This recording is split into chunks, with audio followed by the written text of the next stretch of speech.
Oh, hi. My name's Jared Lagosto, and we're here in my daughter's room, specifically her library. And I picked out this book, The Gingerbread Cowboy by Janet Squires. Now, it's a Western take of an old classic, The Gingerbread Cowboy. But let's see how far he goes in the story before the cookie crumbles. Once upon a time, in the old West, there lived a rancher and his wife. And every morning they would wake up in the morning, and they would make biscuits together. And the rancher would eat his biscuits with honey, gravy, and jelly. And every morning he would tell his wife, "Hon, you did it again. You make the best biscuits in this side of the Mississippi, I tell you." Wife goes, "I love you. I'd do anything for you." Husband goes, "Anything, huh? Well, I was wondering if you can butter my biscuits." Wife goes, "I will oblige." But the next morning, the wife decides to do something different. Because you know what? She was done buttering the rancher's biscuits.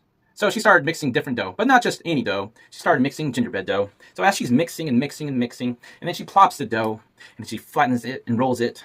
And then as she keeps going, she flattens it. She starts cutting out a boy. But not just a boy. It was a gingerbread cowboy. So she started putting raisins and candy, and then finally nuts. Then she was like, "Oh, I'm missing something." So she puts 2 bright white eyes and a laughing smile for him. And so she was done making him. So she goes over to the preheated oven at 350 degrees. She plops that door open, puts the gingerbread cowboy in, and closes it. So now as she's waiting, the rancher comes back in from a long day's work and goes, "Oh, is that biscuits I smell? I can't wait to put some butter on it." And then the wife goes, and he's like, "Don't worry, dear. I'm going to go check it for you." So as Rancher walks towards the oven, opens that oven door and plops, runs out the gingerbread cowboy, runs through the door and up the hill. And on top of that hill, there was a horned lizard. He jumps right over that lizard like nothing. And then you can see from behind, you can see the rancher and the wife goes, "Hey, get back over here. Come back right now." And he just keeps on running towards the roadrunner. And then the roadrunner says, "Hey, I was about to eat that lizard, but you know what? I'll eat you instead. You look like a better meal."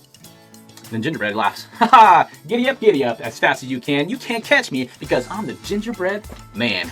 And so he outruns that roadrunner, and then he just keeps on running until he meets a group of javelinas. And these javelinas, they were eating prickly pear. And so whenever they see a gingerbread man that doesn't have any needles on him, they would go, "Hey, was that a gingerbread man?"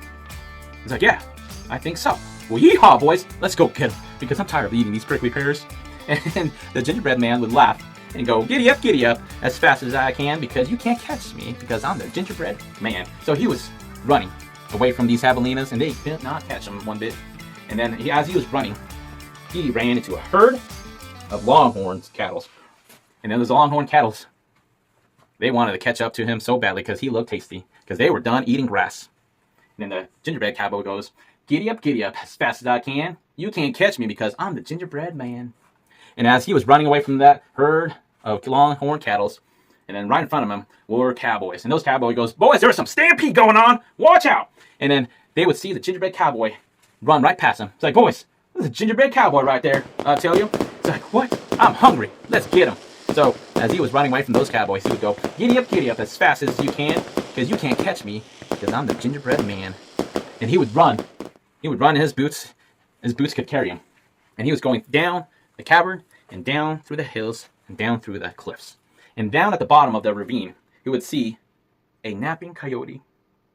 Now, the gingerbread man stops.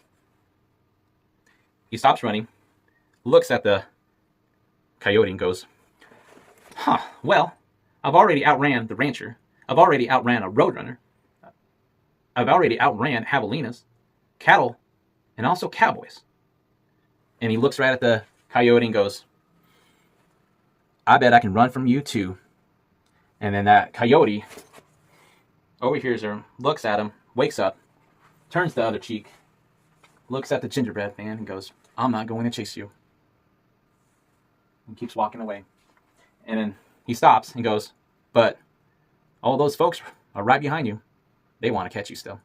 And gingerbread man goes, "Well, I can't let them catch me now."